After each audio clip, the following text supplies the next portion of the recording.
Hai, balik lagi bersama Seranda. Nah, untuk pertemuan pertama di mata pelajaran geografi kali ini, kita akan belajar tentang pengetahuan dasar geografi. Apa sih geografi itu? Terus konsepnya apa aja? Apa aja ya? Pokoknya kita kenalan deh dulu sama geografi agar lebih cinta gitu ya sama ilmunya. Oke? Nah, berikut penjelasan dari Seranda. Tolong disimak ya. Catat juga. Jangan lupa nanti kerjain tugasnya. Oke? Oke, baiklah. Nah, pada kesempatan kali ini kesempatan pertama ya, pertemuan pertama, kita mau kenalan dulu sama ilmu geografi itu apa ya, karena nggak kenal makanya nggak cinta ya. Kalau udah kenal pasti cinta banget sama geografi, yakin deh. Nah, di sini Sir akan membagi beberapa materi pada kesempatan kali ini, yaitu di sini ada 5 materi ya, yaitu pengertian geografi, perkembangan geografi, objek studi geografi, aspek geografi, dan konsep geografi. Sebelum Sir menjelaskan materi-materi ini, Sir mau menjelaskan atau menggambarkan beberapa tokoh yang memiliki peran penting dalam perkembangan ilmu geografi. Yang pertama adalah Herodotus. Herodotus ini lahir jauh kali ya, 400-an sebelum Masehi. Itu kapan itu? Dan beliau ini adalah kebangsaan Yunani dan merupakan sejarawan pertama di dunia. Jadi beliau adalah ilmuwan yang pertama kali dengan rinci dan mendetail melakukan penelitian tentang sejarah. Nah, oleh sebab itu para ilmuwan sejarah di dunia menobatkan beliau sebagai bapak ilmu sejarah, dan ada juga beberapa orang yang menobatkan beliau sebagai bapak ilmu geografi juga.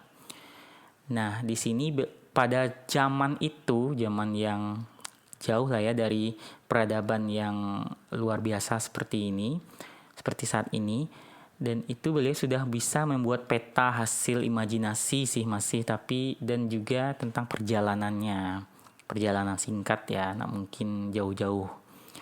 Lalu beliau juga menguraikan pengertian tentang bumi itu sendiri.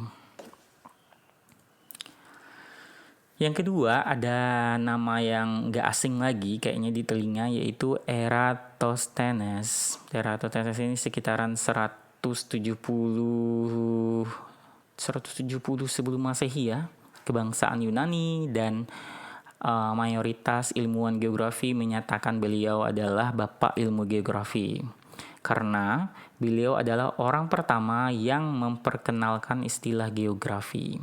Nanti kita lihat ya maksud dari istilah ini. Nah, di sini yang berikutnya adalah Claudius Ptolemaeus. Nah, ini sudah lahir di zaman Masehi ya, jadi hitungannya bukan mundur lagi, masih orang Yunani. Nah, di sini beliau mengembangkan geografi klasik, jadi masih berdasarkan filsafat dan logika gitu, logika berpikir. Dan beliau pengikut teori geosentris. Geosentris ini adalah paham di mana menyatakan bahwa bumi itu adalah pusat dari tata surya. Jadi matahari, bulan, dan planet-planet lain itu mengitari bumi gitu. Dan paham ini bertahan ratusan tahun ya. Dan ya sebenarnya sah aja sih, masuk akal pada zaman itu. Bagaimana kita lihat misalnya matahari sudah nampak mengelilingi kan pada saat terbit dia di bagian timur, lalu pas terbenamnya di bagian barat. Jadi itu masuk akal sih pada saat itu. Lalu sistematika mengenai peta juga dikembangkan oleh si Claudius Ptolemaeus ini. Wah, ini nama yang gak asing kayaknya ini, Marco Polo. Namanya keren kali ya. Ini abad ke-13an lahirnya dan kebangsaan Italia. Beliau bukan orang yang pertama kali menjelajah bumi, menjelajahi ya dunia, tapi patut menjadi acuan karena beliau juga membuat peta perjalanannya ke timur. Nah, di sini timur di sini adalah beliau menyinggahi satu kerajaan besar yang dikuasai oleh suku Mongol di Cina. Nah, ini adalah penjelajah Muslim asal Maroko pada abad ke-14 dan perjalanannya itu jauh kali sampai 120.000 tahun gitu, selama 30 tahun. Gak balik-balik itu ke kampung halamannya selama 30 tahun. Dan ada beberapa negara yang dikunjungi. Maroko pastilah ya rumahnya. Tunisia, Libya, Mesir, Mekah. Nah, di Mekah ini beliau juga naik haji dulu. Terus Suriah, Palestina, Turki, Bulgaria, Spanyol, India, hingga Aceh, Indonesia. Sama halnya dengan Marco Polo yang juga memiliki visi untuk menyebarkan agama Kristen ya. Ibnu Battuta juga memiliki dakwah Islam di negara-negara yang dikunjungi termasuk Aceh, Indonesia. Nah, di sini pengertian geografi. Nah, itu berdasarkan si ini tadi ya. Siapa tadi namanya? Eratosthenes ya. Eratosthenes yang istilah geografi pertama. Nah, geo itu dari bahasa Yunani. Geo itu berarti bumi dan graphen itu berarti deskripsi, menjelaskan. Berarti itu kayak gambaran bumi gitu loh. Maaf kalau gambar buminya agak ini kejedot di mana ini buminya kayak gini ya. Maaf ya.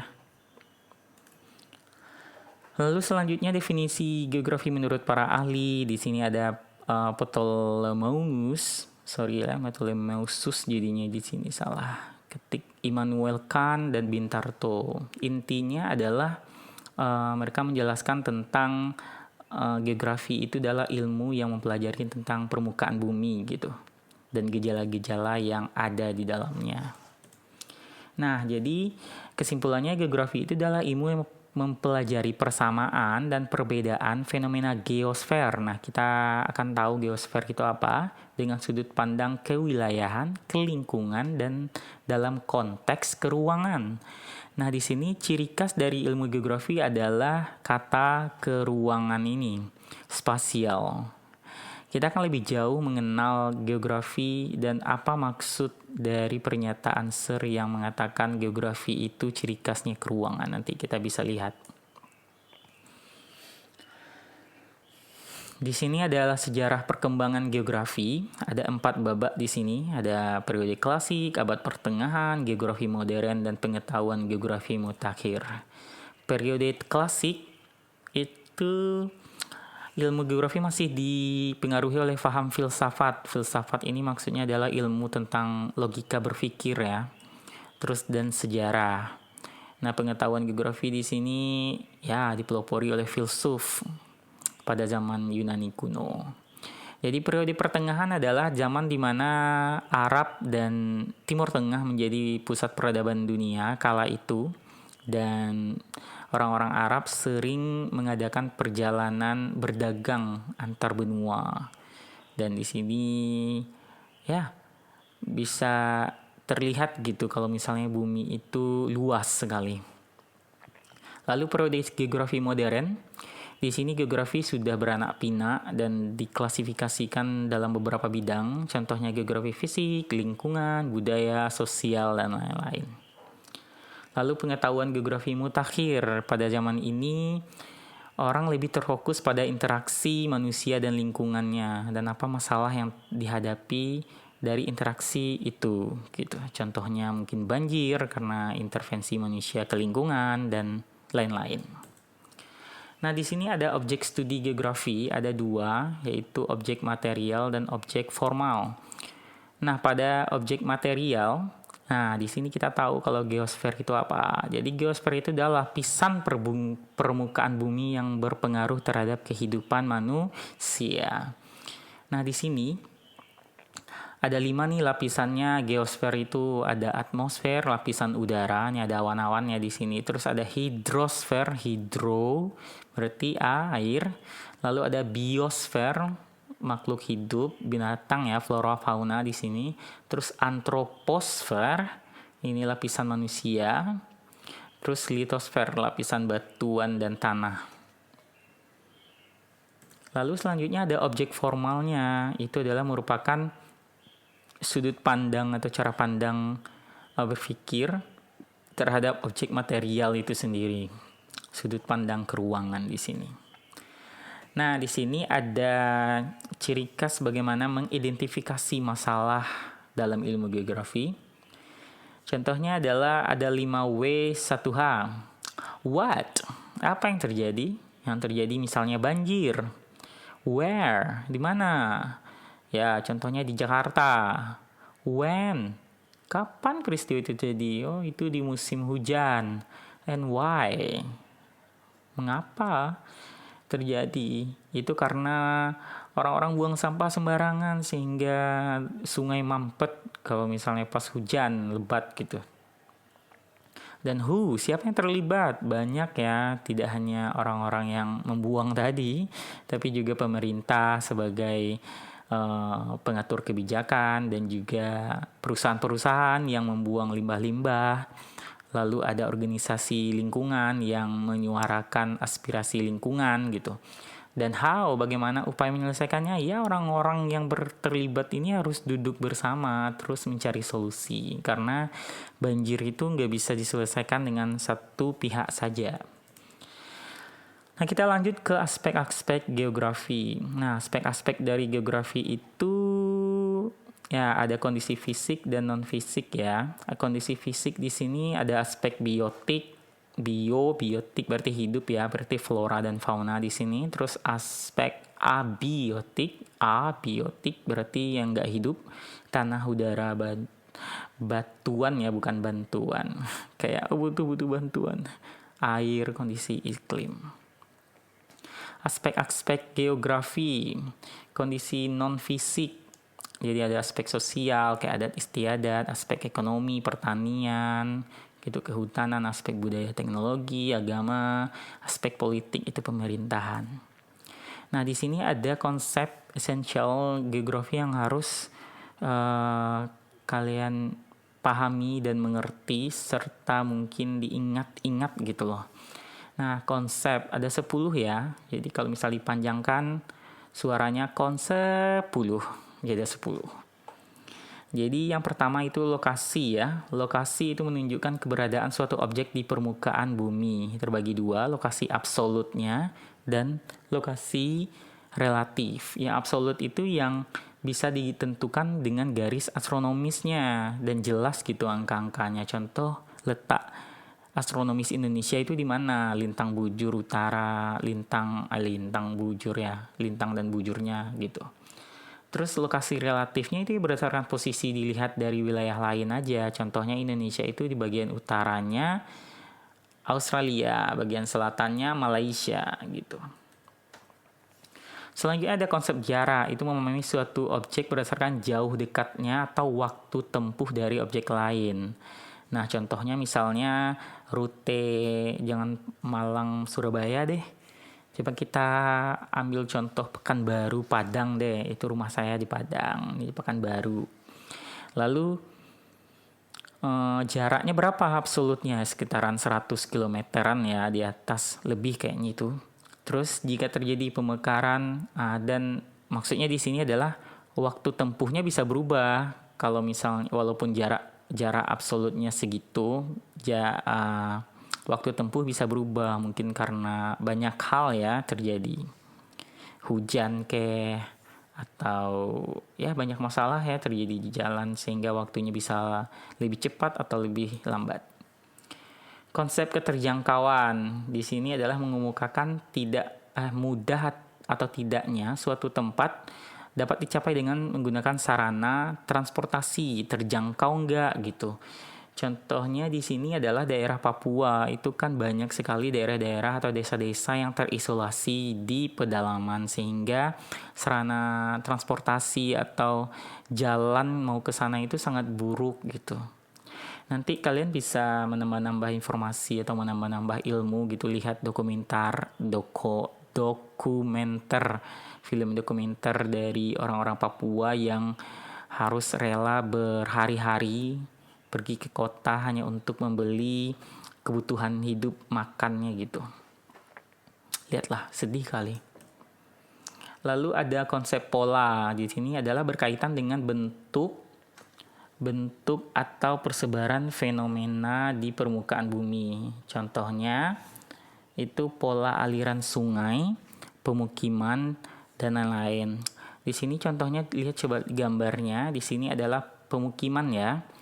Coba di sini ada sungai, terus kecenderungannya pasti orang permukimannya ya memanjang gitu kan, mengikuti alur sungai karena sungai salah satu sumber daya alam gitu bagi mereka. Lalu ada juga yang di daerah pegunungan. Nah, di lereng-lereng gunung ini mereka bikin rumah, jadi kayak memusat gitu kan, kayak radial. Dan juga memanjang di daerah pantai. Mereka ya mungkin para nelayan bikin rumah dekat-dekat situ agar kapalnya bisa berlabuh di sini gitu. Oke, selanjutnya adalah konsep morfologi. Konsep morfologi di sini menunjukkan bentuk muka bumi sebagai hasil tenaga endogen dan eksogen yang membentuk dataran rendah, tinggi, dan pergunungan. Jadi kalau misalnya kita lihat di peta 3 dimensi seperti ini, bumi itu kasar ya bentuknya ya. Ada pegunungan, ada lembah, ada gunung-gunung api gitu. Itu kenapa? Karena ada dua tenaga yang mempengaruhi. Yang pertama endogen, tenaga dalam bumi. Tenaga dalam bumi ini contohnya tektonisme, vulkanisme, seisme gitu. Itu bisa mempengaruhi bentukan dari permukaan bumi itu. Misalnya jadi kayak ada pegunungan gitu. Terus ada perbukitan karena tenaga endogen. Eksogen ini tenaga luar bumi. Tenaga luar bumi yang dimaksud bukan dari tata surya ya, maksudnya di luar angkasa gitu.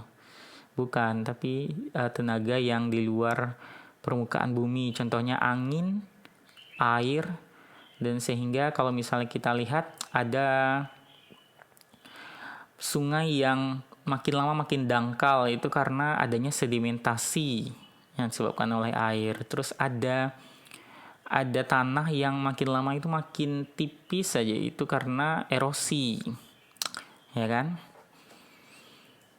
Nah, di sini ada konsep aglomerasi. Aglomerasi di sini kecenderungan suatu fenomena mengelompok di suatu ruang. Itu kenapa? Contohnya adalah pemukiman penduduk di kota. Nah, kalau misalnya kita lihat di Pekanbaru, mungkin Sir belum terlalu menelaah atau meneliti ya tentang struktur pemukiman penduduknya, polanya gimana. Tapi kalau misalnya kita lihat di Jakarta, itu pasti ada daerah yang kompleksnya yaitu rumah-rumah pekumuh aja di situ. Terus nanti ada daerah klaster-klaster orang-orang elit ya.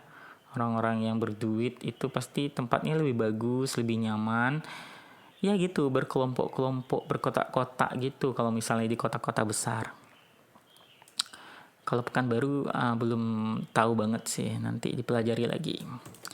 Nah, di sini ada konsep nilai kegunaan. Jadi di sini maksudnya adalah nilai kegunaan itu menyatakan bahwa setiap tempat atau wilayah itu memiliki nilai kegunaan yang berbeda sesuai fungsinya. Contohnya, wilayah yang punya alam yang bagus ya cocoknya untuk daerah wisata. Contohnya Bali, bagus banget kan tempatnya. Walaupun Sir belum pernah ke sana sih. Dan contohnya lagi Pekanbaru. Kalau Pekanbaru ya karena banyak sumber daya alam ya, kayak minyak sawit, terus minyak buminya juga banyak. Ya tempat industri jadinya gitu. Banyaknya perkantoran di kota Pekanbaru. Seperti itu. Terus ada konsep interaksi, interdependensi. Interaksi berarti hubungan ya, interaction.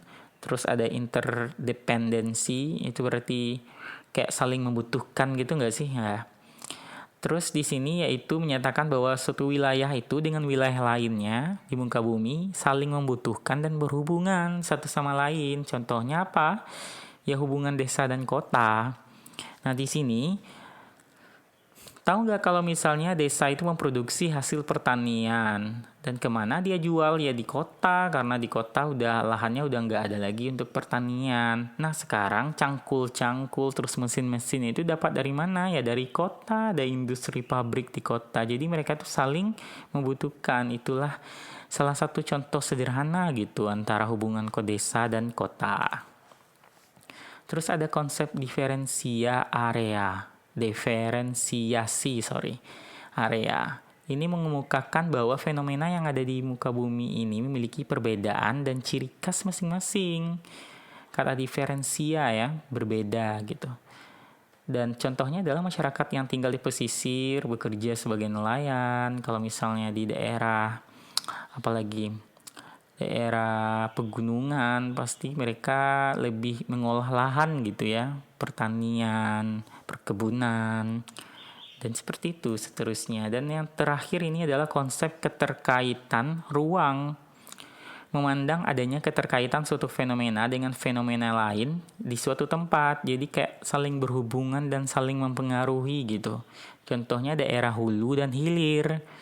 Jadi kalau misalnya di daerah hulu itu hutannya ditebang karena untuk pembangunan rumah-rumah, otomatis daya serap kalau misalnya ada hujan jadi semakin kurang kan, sehingga air-air yang harusnya diserap sama pohon-pohon yang ditebang tadi ternyata harus meluncur aja ke sungai dan akhirnya imbasnya ke daerah hilir yang dataran rendah di mana air mengalir sehingga terjadi banjir gitu.